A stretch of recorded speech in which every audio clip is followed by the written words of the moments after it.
நேர்கள் அனைவருக்கும் அஸ்ஸலாமு அலைக்கும் வரஹ்மத்துல்லாஹி வபரகாத்துஹு மற்றும் ஒரு காணொளி ஊடாக உங்களை சந்திக்கின்றேன்.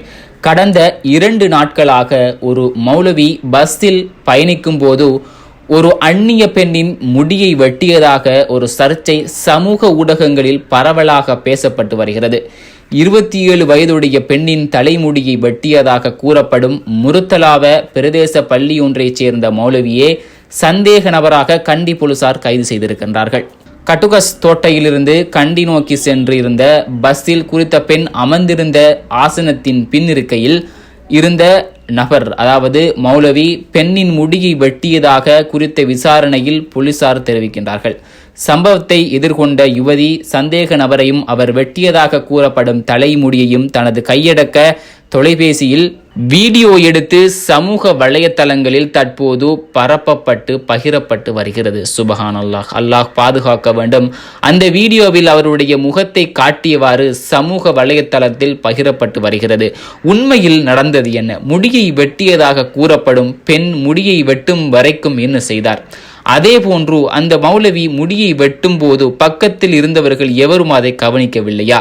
இப்போது வரைக்கும் உண்மையில் என்ன நடந்தது, யார் முடியை வெட்டியது என்று இன்னும் ஊர்ஜிதமாகவில்லை. ஆனால் இந்த சம்பவம் சமூக ஊடகங்களில் இந்த மௌலவிதான் செய்தாரா என்று தெரியாமல் பல மீடியாக்கள் மௌலவிதான் செய்தார் என்று கூறுவது தவறான விடயம். இப்படி செய்வதால் தற்கொலைக்கு தூண்டும் நிலைக்கு உண்டாகும் உறவுகளே, அல்லாஹ் பாதுகாக்க வேண்டும். தற்கொலை செய்வதும் பாவம், தற்கொலைக்கு தூண்டுவதும் பாவமான காரியம் உறவுகளே. எனவே என் அன்பார்ந்த உறவுகளே, உண்மையை அறியாமல் யாரும் போலியான விடயங்களை பரப்ப வேண்டாம். தயவு செய்து அவருடைய முகத்துடன் வரக்கூடிய வீடியோவை முடிந்தவரை தடுங்கள். இந்த காரியம் எந்த அளவுக்கு ஒருவரை மனதளவில் கஷ்டப்படுத்தும் என்பதை புரிந்து கொள்ளுங்கள். மற்றும் ஒரு மிக முக்கியமான விடயம், அந்த வீடியோவில் அந்த சகோதரி பேசும்போது மௌலவி எதுவும் பேசாமல் இருப்பதை நினைத்து அவர்தான் செய்திருப்பார் என்று கூற முடியாது. அவருக்கு சிங்களம் தெரியாமல் கூட இருக்கலாம். தற்போது கிடைத்த தகவலின்படி அவர் ஒரு நல்ல மௌலவிதான் என்று கூறப்படுகிறது. அவருக்கு சிங்களம் தெரியாது என்றும் கூறப்படுகிறது. யாருடைய மனதையும் நோகடித்து நாம் சந்தோஷமாக இருக்கலாம் என்று நினைத்து விடாதீர்கள். மறுமையில் யாரும் தப்பிக்க முடியாது. இதே போன்றுதான் சில நாட்களுக்கு முன்பு ஒரு சகோதரி மொபைல் போனை திருடிவிட்டார் என்று அவரை வீடியோ எடுத்து அவருக்கு அடிக்க போய் சமூக ஊடகங்களில் கடும் ட்ரெண்டிங் ஆகியிருந்தது. அந்த பெண்ணின் மானத்தில் விளையாடி விட்டார்கள். அல்லாஹ் பாதுகாக்க வேண்டும்.